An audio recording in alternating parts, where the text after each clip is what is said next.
The Philosophical Scripture Essays, first series, is brought to you by Not a Prophet org, the place on the internet to find spiritual guidance powered by artificial intelligence. To speak the truth, even with some austerity, to live with some rigor of temperance, or some extremes of generosity, seems to be an asceticism which common good nature would appoint to those who are at ease and in plenty, in sign that they feel a brotherhood with the great multitude of suffering men. And not only need we breathe and exercise the soul by assuming the penalties of abstinence, of debt, of solitude, of unpopularity, but it behooves the wise man to look with a bold eye into those rarer dangers which sometimes invade men, and to familiarize himself with disgusting forms of disease, with sounds of execration, and the vision of violent death. Times of heroism are generally times of terror, but the day never shines in which this element may not work. The circumstances of man, we say, are historically somewhat better in this country, and at this hour, than perhaps ever before. More freedom exists for culture. It will not now run against an axe at the first step out of the beaten track of opinion, but whoso is heroic will always find crises to try his edge. Human virtue demands her champions and martyrs, and the trial of persecution always proceeds. It is but the other day that the brave Lovejoy gave his breast to the bullets of a mob, for the rights of free speech and opinion, and died when it was better not to live. I see not any road of perfect peace which a man can walk, but after the counsel of his own bosom. Let him quit too much association, let him go home much, and stablish himself in those courses he approves.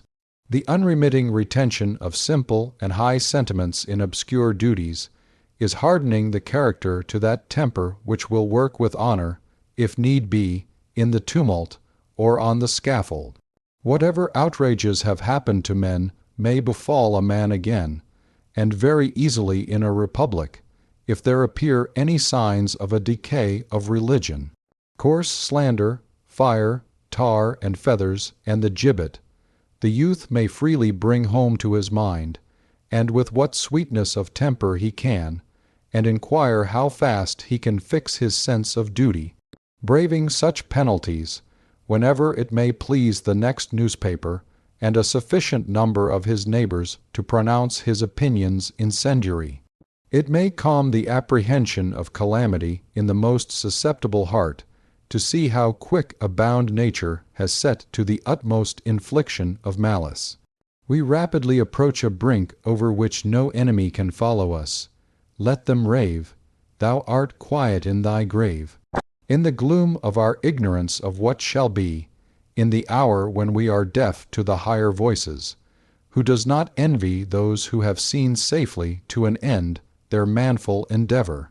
Who that sees the meanness of our politics, but inly congratulates Washington that he is long already wrapped in his shroud, and forever safe, that he was laid sweet in his grave, the hope of humanity not yet subjugated in him?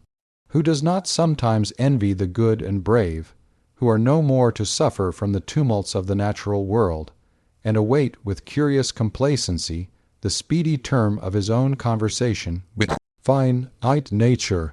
And yet the love that will be annihilated sooner than treacherous has already made death impossible, and affirms itself no mortal, but a native of the deeps of absolute and inextinguishable being.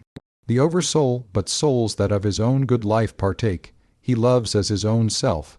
Dear as his eye they are to him, he'll never them forsake.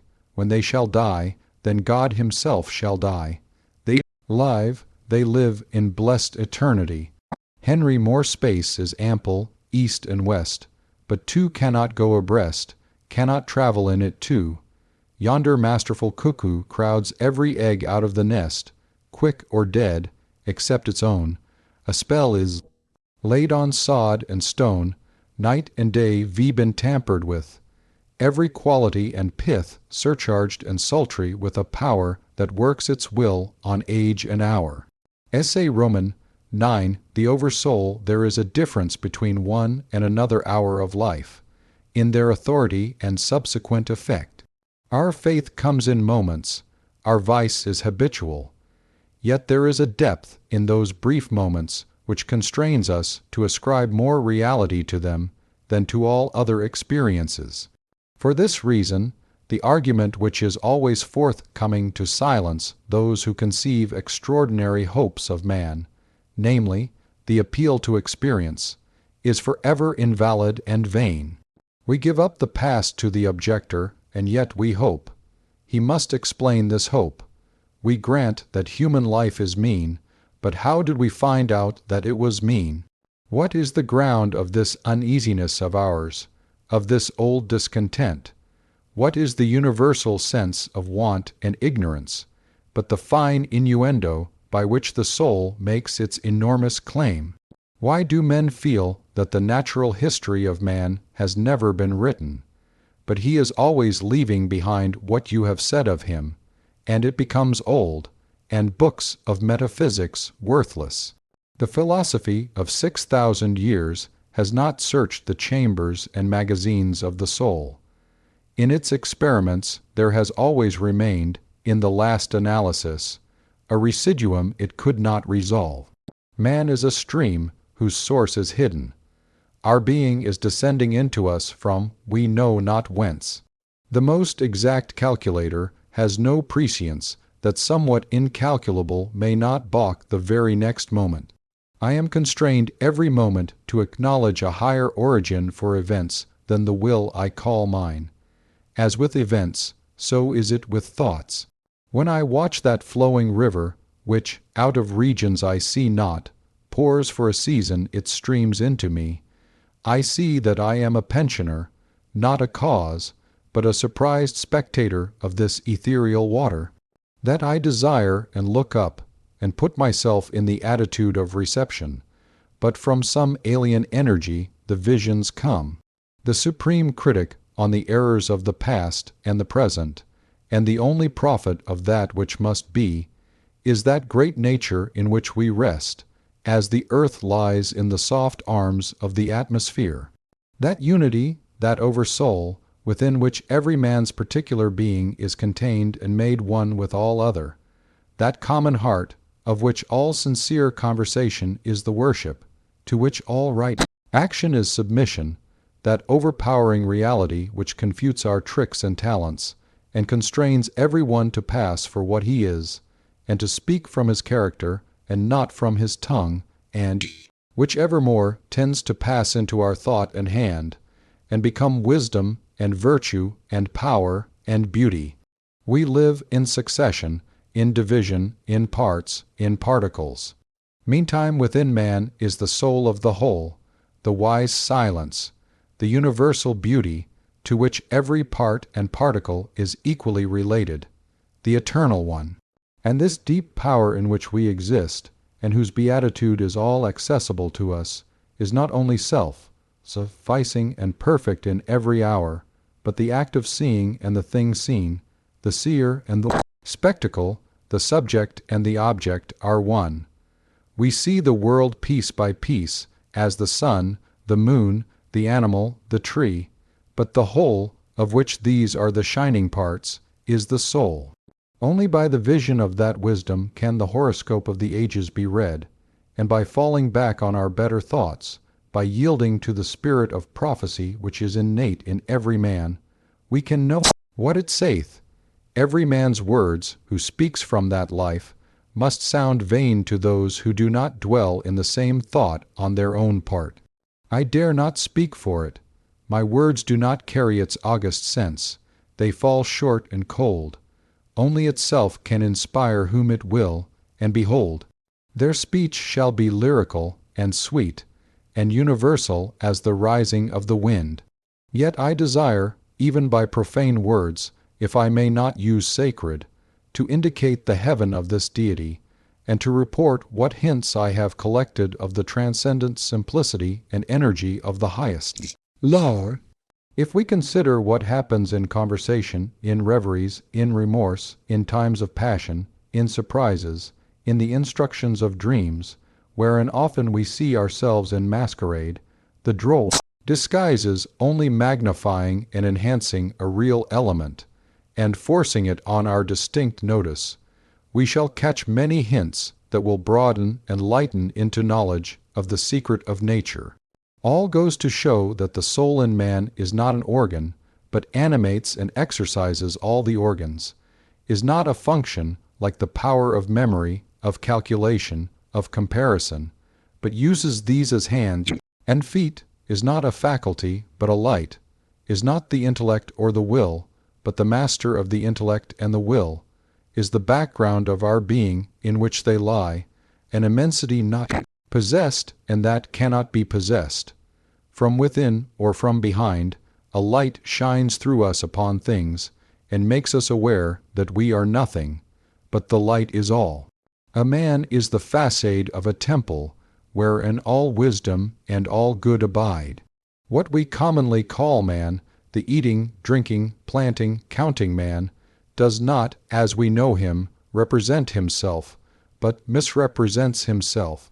Him we do not respect, but the soul, whose organ he is, would he let it appear through his action, would make our knees bend.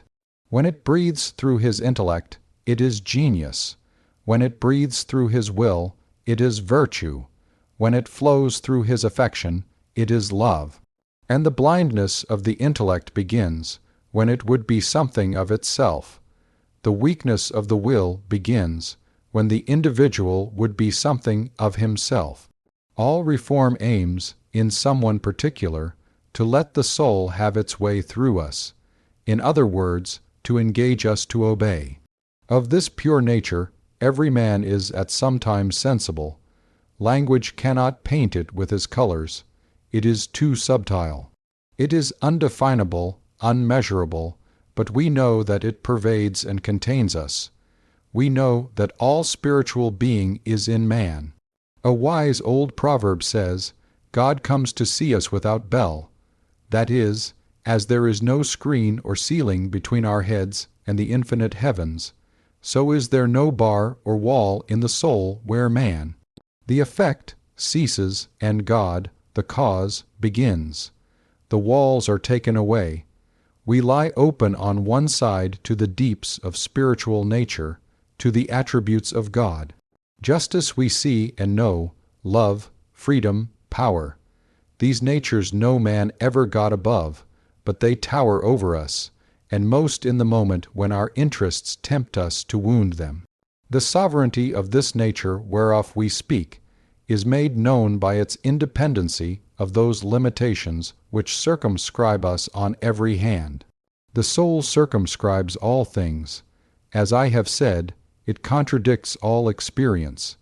In like manner, it abolishes time and space. The influence of the senses has, in most men, overpowered the mind to that degree that the walls of time and space have come to look real and insurmountable, and to speak with levity of these limits is, in the world, the sign of insanity. Yet time and space are but inverse measures of the force of the soul.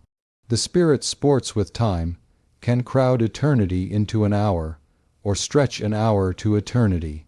We are often made to feel that there is another youth and age than that which is measured from the year of our natural birth. Some thoughts always find us young, and keep us so. Such a thought is the love of the universal and eternal beauty. Every man parts from that contemplation with the feeling that it rather belongs to ages than to mortal life. The least activity of the intellectual powers redeems us in a degree from the conditions of time. In sickness, in languor, give us a strain of poetry or a profound sentence, and we are refreshed. Or produce a volume of Plato or Shakespeare, or remind us of their names, and instantly we come into a feeling of longevity. See how the deep, divine thought reduces centuries and millenniums, and makes itself present through all ages. Is the teaching of Christ less effective now than it was when first his mouth was opened? The emphasis of facts and persons in my thought has nothing to do with time. And so, always, the soul's scale is one. The scale of the senses and the understanding is another. Before the revelations of the soul, time, space, and nature shrink away. In common speech, we refer all things to time, as we habitually refer the immensely sundered stars to one concave sphere. And so we say that the judgment is distant or near, that the millennium approaches, that a day of certain political, moral, social reforms is at hand, and the like, when we mean that in the nature of things one of the facts we contemplate is external and fugitive, and the other is permanent and connate with the soul. The things we now esteem fixed shall, one by one, detach themselves like ripe fruit from our experience and fall. The wind shall blow them none knows whither. The landscape, the figures, Boston, London, are facts as fugitive as any institution past, or any whiff of mist or smoke, and so is society, and so is the world. The soul looketh steadily forwards, creating a world before her, leaving worlds behind her. She has no dates, nor rights, nor persons, nor specialties, nor men. The soul knows only the soul. The web of events is the flowing robe in which she is clothed. After its own law, and not by arithmetic, is the rate of its progress to be computed. The soul's advances are not made by gradation, such as can be represented by motion in a straight line, but rather by ascension of state, such as can be represented by metamorphosis, from the egg to the worm, from the worm to the fly. The growths of genius are of a certain total character, that does not advance the elect individual first over John, then Adam, then Richard, and give to each the pain of discovered inferiority. But by every throe of growth, the man expands there where he works, passing, at each pulsation, classes, populations of men. With each divine impulse, the mind rends the thin rinds of the visible and finite, and comes out into eternity, and inspires and expires its air. It converses with truths that have always been spoken in the world, and becomes conscious of a closer sympathy with Zeno and Arion than with persons in the house. This is the law of moral and of mental gain. The simple rise, as by specific levity, not into a particular virtue, but into the region of all the virtues. They are in the spirit which contains them all. The soul requires purity, but purity is not it, requires justice, but justice is not that, requires beneficence, but is somewhat better, so that there is a kind of descent and accommodation felt when we leave speaking of moral nature to urge a virtue which it enjoins. To the well-born child, all the virtues are natural and not painfully acquired. Speak to his heart, and the man becomes suddenly virtuous. Within the same sentiment is the germ of intellectual growth, which obeys the same law. Those who are capable of humility, of justice, of love, of aspiration, stand already on a platform that commands the sciences and arts, speech and poetry, action and grace.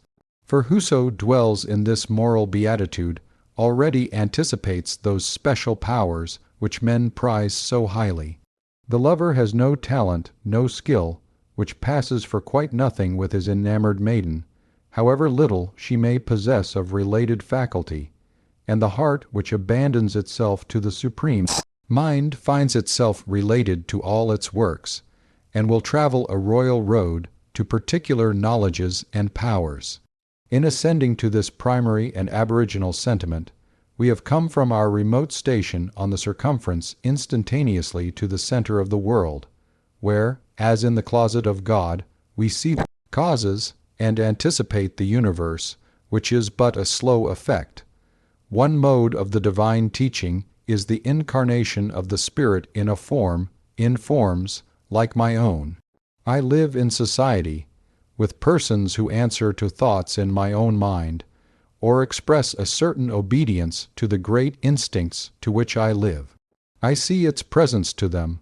I am certified of a common nature, and these other souls, these separated selves, draw me as nothing else can. They stir in me the new emotions we call passion, of love, hatred, fear, admiration, pity. Thence comes conversation, competition, persuasion, cities, and war. Persons are supplementary to the primary teaching of the soul. In youth we are mad for persons. Childhood and youth see all the world in them. But the larger experience of man discovers the identical nature appearing through them all. Persons themselves acquaint us with the impersonal. In all conversation between two persons, tacit reference is made, as to a third party, to a common nature. That third party or common nature is not social. It is impersonal, is God.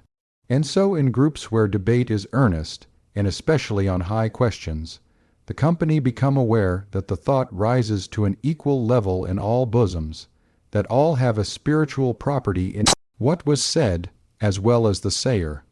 They all become wiser than they were. It arches over them like a temple, this unity of thought, in which every heart beats with nobler sense of power and duty, and thinks and acts with unusual solemnity. All are conscious of attaining to a higher self-possession. It shines for all. There is a certain wisdom of humanity which is common to the greatest men with the lowest, and which our ordinary education often labors to silence and obstruct.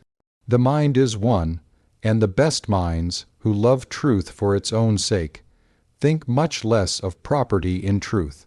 They accept it thankfully everywhere, and do not label or stamp it with any man's name, for it is theirs long beforehand and from eternity. The learned and the studious of thought have no monopoly of wisdom. Their violence of direction in some degree disqualifies them to think truly.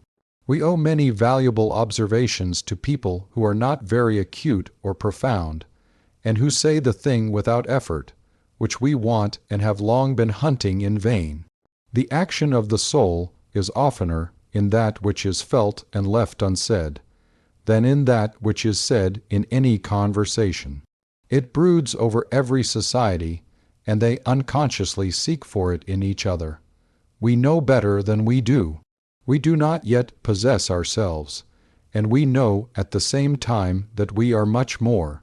I feel the same truth how often in my trivial conversation with my neighbors, that somewhat higher in each of us overlooks this byplay, and Jove nods to Jove from behind each of us. Men descend to meet. In their habitual and mean service to the world, for which they forsake their native nobleness, they resemble those Arabian sheikhs who dwell in mean houses and affect an external poverty to escape the rapacity of the pacha, and reserve all their display of wealth for their interior and guarded retirements. As it is present in all persons, so it is in every period of life. It is adult already in the infant man. In my dealing with my child, my Latin and Greek, my accomplishments and my money stead me nothing, but as much soul as I have avails. If I am willful, he sets his will against mine, one for one, and leaves me, if I please, the degradation of beating him by my superiority of strength. But if I renounce my will, and act for the soul, setting that up as umpire between us two, out of his young eyes looks the same soul. He reveres and loves with me. The soul is the perceiver and revealer of truth. We know truth when we see it. Let skeptic and scoffer say what they choose. Foolish people ask you, when you have spoken what they do not wish to hear, how do you know it is truth, and not an error of your own? We know truth when we see it, from opinion, as we know when we are awake that we are awake. It was a grand sentence of Emanuel Swedenborg, which would alone indicate the greatness of that man's perception. It is no proof of a man's understanding to be able to confirm whatever he pleases, but to be able to discern that what is true, and that what is false is false. This is the mark and character of intelligence. In the book I read, the good thought returns to me, as every truth will, the image of the whole soul. To the bad thought which I find in it, the same soul becomes a discerning, separating sword, and lops it away. We are wiser than we know. If we will not interfere with our thought, but will act entirely, or see how the thing stands in God, we know the particular thing, and everything, and every man. For the Maker of all things and all persons stands behind us, and casts his dread omniscience through us over things. But beyond this recognition of its own in particular passages of the individual's experience, it also reveals truth, and here we should seek to reinforce ourselves by its very presence, and to speak with a worthier, loftier strain of that advent. For the soul's communication of truth is the highest event in nature, since it then does not give somewhat from itself, but it gives itself, or passes in, to, and becomes that man whom it enlightens. Or, in proportion to that truth he receives, it takes him to itself,